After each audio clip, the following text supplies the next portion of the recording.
ബഹുമാനിയായ വേദിയിലുള്ള സദസ്സിലുമുള്ള UDF-ന്റെ നേതാക്കളെ, സ്നേഹം നിറഞ്ഞ ഉമ്മമാരെ, അമ്മമാരെ, സഹോദരിമാരെ, കാരണവന്മാരെ, പ്രിയപ്പെട്ട യുവാക്കളെ, എൻ്റെ ശബ്ദം കേൾക്കുന്ന ഞങ്ങളിലെ പ്രിയപ്പെട്ട തൊഴിലാളികളെ, പ്രിയപ്പെട്ട പ്രവാസികളെ,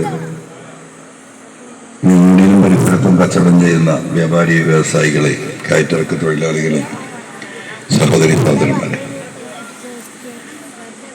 9-ാം തീയതി നടക്കുന്ന തെരഞ്ഞെടുപ്പിൽ നിങ്ങളെ കണ്ട് വോട്ട് അഭ്യർത്ഥിക്കാനാണ് ഇന്ന് ഉച്ചയ്ക്ക് ശേഷം ആരംഭിച്ച യോഗം പര്യടനം ഇവിടെ അവസാനിക്കുക.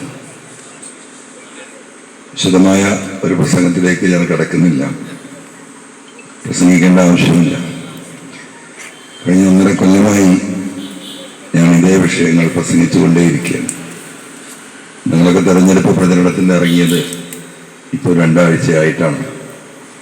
പക്ഷേ 1.5 വർഷമായി പിണറായിസത്തിനെതിരെയുള്ള പോരാട്ടം നമ്മൾ ആരംഭിച്ചു. ഈ നാട്ടിലെ ജനങ്ങളെ പരമാവധി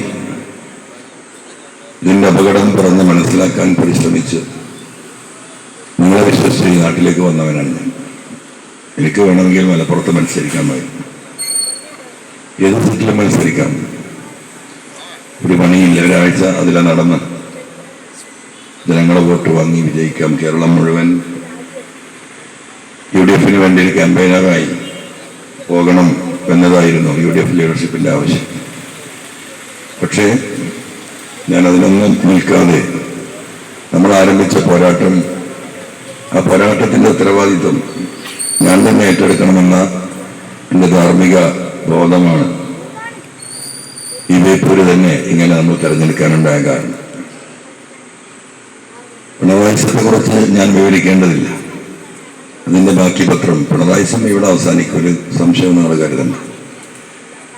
നിങ്ങൾ കാണുന്ന വാർത്തകളും സർവേകളും ഒന്നും കേൾക്കാൻ നിങ്ങൾ സമയമേ കളയണ്ട. കേരളം അങ്ങനെയല്ല നിൽക്കുന്നത്. കേരളത്തിൽ UDF വൻ ഭൂരിപക്ഷത്തിൽ അധികാരത്തിൽ വരുമെന്ന കാര്യത്തിൽ എനിക്കൊരു തർക്കമില്ല. അതിനെ അട്ടിമറിക്കാനും വളരെ % ഓഫ് വോട്ടേഴ്സിനെ സ്വാധീനിക്കാനും വേണ്ടി അവരുടെ സ്വാധീനത്തിനും അവരുടെ പണത്തിനും പർച്ചേസ് ചെയ്തിരിക്കുകയാണ് പല ചാനലുകളെയും. മുകൾ തട്ട് തൊട്ട് താഴേക്കടയിൽ ഇതെന്താ വടക്കേ ബസാർ, വടക്കേ ബസാറിലൊരു സാധാരണ യൂട്യൂബർ ഉണ്ടെങ്കിൽ അവനെ പോലും ഒരു പർച്ചേസ് ചെയ്തിട്ടുണ്ട്, ഒരാളും ബാക്കിയില്ല. അവരുടെ സുവർണ കാലഘട്ടമാണ്. പലരെയും കടം വീടി അവരൊക്കെ രക്ഷപ്പെട്ടു. പിന്നെ ഒന്നും ആ കാര്യത്തിൽ ബാക്കി കിടക്കുന്നില്ല. പണം ഒരു പ്രശ്നമേ അല്ല എന്ന് ഏതോ ഒരു സിനിമയിൽ ആരോ പറഞ്ഞു.